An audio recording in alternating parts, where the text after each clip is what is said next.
With Vicky YouTube channel में आपका फिर से स्वागत है। अगर आप एंगुलर सीख रहे हैं और आपको लगता है कंपोनेंट और राउटिंग सेम चीज़ है या यूआरएल चेंज होते ही आप कंफ्यूज हो जाते हो कि कौन सा कंपोनेंट लोड हुआ, तो ये वीडियो आपके लिए है।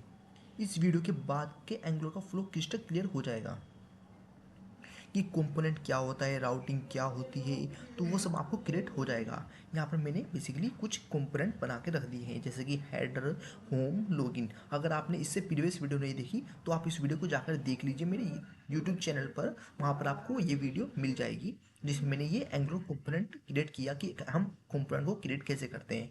ऐसे ही मैंने हेडर को क्रिएट किया है और ऐसे ही मैंने होम और लॉगिन को भी क्रिएट किया है। और मैं कंपोनेंट को एक रियल लाइफ एग्जांपल से समझा देता हूँ कि एंगुलर कंपोनेंट ये बेसिकली एक पेज या पेज का पार्ट होता है। जैसे कि आप ब्राउज़र पे जाते हैं, ब्राउज़र पे कोई वेबसाइट ओपन करते हैं, वेबसाइट अगर वो एंगल में बनी होगी तो आप जो भी स्क्रीन देख रहे हैं बेसिकली वो एक एंगुलर कंपोनेंट ही होता है, वो कुछ नहीं होता है। एग्जाम्पल के लिए, अगर आप होम पेज देख रहे हैं तो वो एक होम कंपोनेंट है। अगर आप लॉगिन पेज देख रहे हैं तो वो एक लॉगिन कंपोनेंट है। अगर आप एक हेडर पेज देख रहे हैं तो एक हेडर कंपोनेंट है। इसमें एचटीएमएल, क्योंकि हर कंपोनेंट बेसिकली मैंने बताया था इससे लास्ट वीडियो के अंदर, हर कंपोनेंट को 4 पार्ट में डिवाइड किया जाता है। डॉट सीएसएस में उसका सीएसएस पार्ट होता है जहाँ पर हम डिजाइनिंग करते हैं। डॉट एचटीएमएल में उसका यूआई पार्ट होता है जहाँ पर हम उसकी एचटीएमएल लिखते हैं जो हमें जो हमें दिखती है। वो डॉट टीएस के अंदर हम बेसिकली जो भी परफॉर्म एचटीएमएल के अंदर हम जो भी इवेंट परफॉर्म करते हैं, सपोज क्लिक इवेंट हो गया या फिर हम कुछ भी इवेंट परफॉर्म कर रहे हैं, वो उसका लॉजिक हम टीएस फाइल के अंदर लिखते हैं। और टीएस फाइल को में हमने 3 पार्ट में डिवाइड किया हुआ है। ये सब हमने लास्ट वीडियो में कवर कर दिया था, इस वीडियो में हम ये कवर नहीं करेंगे।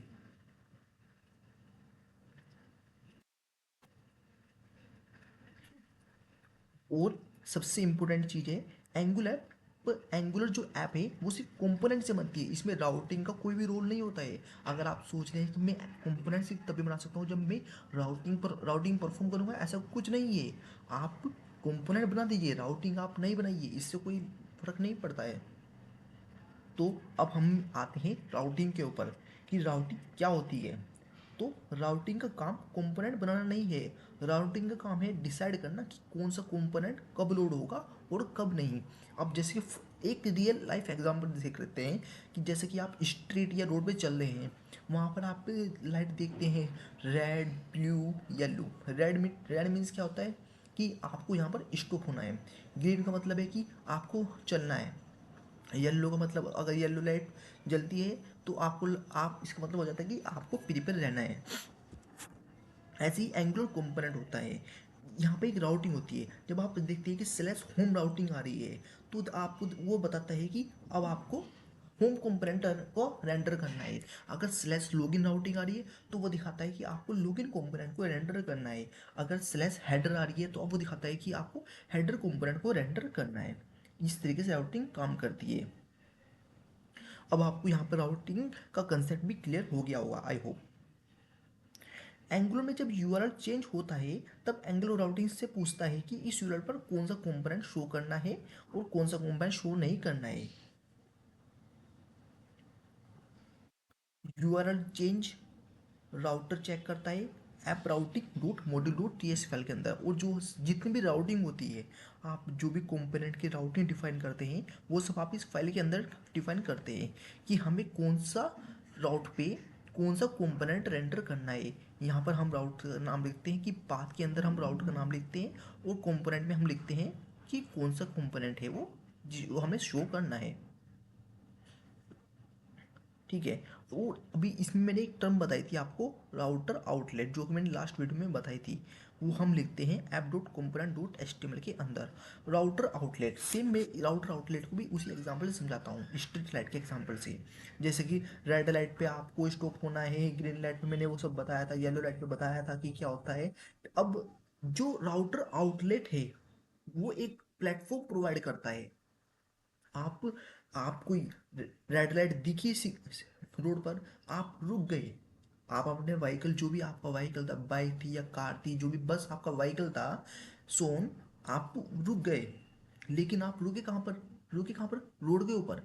ऐसे ही राउटर आउटलेट होता है। अब मैं से एंगुलर किस में ले जाता हूँ कि जैसे मैंने स्लैश होम लिखा तो स्लैश होम में जब मेरी राउटिंग हुई तो एक होम कंपोनेंट रेंडर हुआ। अब होम कंपोनेंट रेंडर हुआ तो वो कहाँ पर हुआ, राउटर आउटलेट के अंदर। अब जिस स्लैश लॉगिन राउटिंग हुई तो लॉगिन कंपोनेंट रेंडर हुआ, वो कहाँ पर हुआ, राउटर आउटलेट के अंदर। तो ऐसे ही राउटर आउटलेट भी इसे एक प्लेटफॉर्म प्रोवाइड कर देता है, एक प्लेटफॉर्म दे दिया कि आपका जो भी जब जब भी यूआरएल चेंज होगा, वो जो भी कंपोनेंट का कंटेंट आएगा, मैं इसे उस प्लेटफॉर्म के अंदर दिखाता रहूँगा। ये राउटर आउटलेट का बेसिकली काम होता है। तो यहाँ पर आपने राउटर आउटलेट, राउटिंग कंपोनेंट सब क्लियर कर लिया है।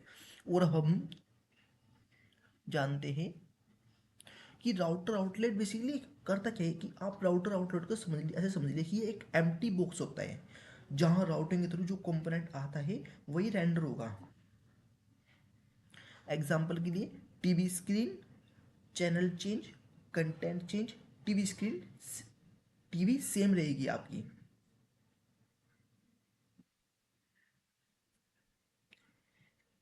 अब अगर इंटरव्यू में कोई आपसे पूछता है कि एंगुलर राउटिंग का काम क्या होता है, तो आपको आंसर करना है कि राउटिंग डिसाइड करती है कि यूआरएल के बेस पर कौन सा कंपोनेंट लोड होगा और कौन सा कंपोनेंट लोड नहीं होगा। सो राउट आप बोलिए, routing decide which component is loading based on the URL. और इससे नेक्स्ट वीडियो के अंदर हम देखेंगे कि एंगुलर ऐप में कंपोनेंट को हम कितने वे से क्रिएट कर सकते हैं, क्योंकि जब आप 16 से ऊपर जाते हैं तो एंगुलर ऐप के कंपोनेंट में कुछ चेंजेस होने लगता है। तो वो सब हम इस वीडियो के इस चैनल पर कवर करेंगे। तो आपको इस चैनल को सब्सक्राइब करना है। अगर वीडियो आपको हेल्पफुल लगी हो तो उसे लाइक भी करो और कमेंट में लिखो, कमेंट में राउटिंग या कौन सा ज़्यादा कन्फ्यूजन लगा।